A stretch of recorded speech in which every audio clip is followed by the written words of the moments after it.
Novak Djokovic is a very interesting character who is the third best tennis player of all time, who might go on to become the greatest tennis player of all time, but he also has a crazy aversion to actual real science. And as Ben was saying there, when it's talking about veganism and meditation, no big deal, but when his wife is putting up a video that has been watched 100,000 times that links 5G to COVID-19, then it begins to get very dangerous. And it also begins to get dangerous when you put loads of people in a crowd and you go to a nightclub and you tell everybody this is fine, this is what we're doing. His brother was the tournament director for the event in Belgrade, which was the start of this whole thing. And to be honest, Will, that is dangerous and irresponsible. And I'm glad that we actually know who Novak Djokovic is. He is willing to put people at risk of contracting COVID-19 for the sake of a tennis match. We know that now. And also, his wife is linking this to 5G. This is crazy stuff. Yeah, look, once upon a time, we kind of all saw the charming side to Novak Djokovic getting down and eating a bit of grass at Wimbledon and talking about the lifestyle he had to try and stay fit and whatever else. Over the last probably 18 months or so, we've seen more and more of Novak Djokovic's views come out.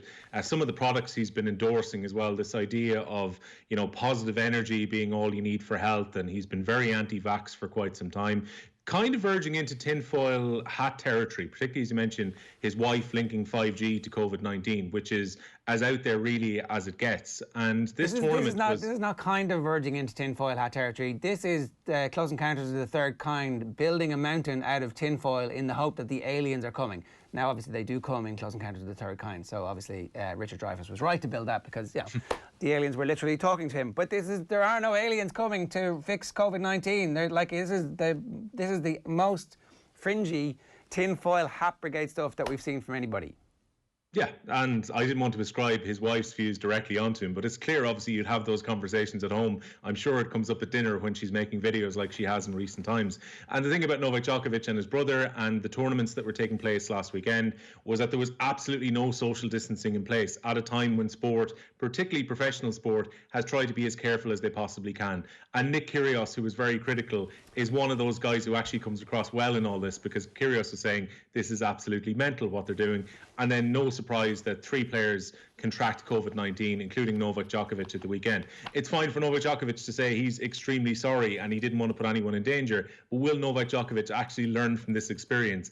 I'm not entirely sure he will, because I don't think the type of radical views that are held within his house are going to necessarily be changed by a positive diagnosis of COVID-19. I'm sure he'll argue that, you know, whatever alternative treatments that he's taking are the reason that he'll shake off COVID-19 during his isolation over the next 10 days. But I still can't believe that they actually held those tournaments last weekend and tried to basically put 2 fingers up to any idea of safety.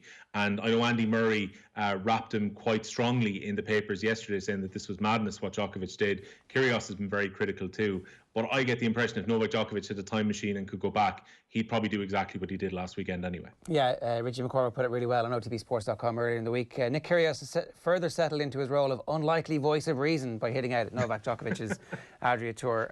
And that's where we're actually starting with the newspapers now at 8:47, a little bit late to this, but we'll start with OTBsports.com.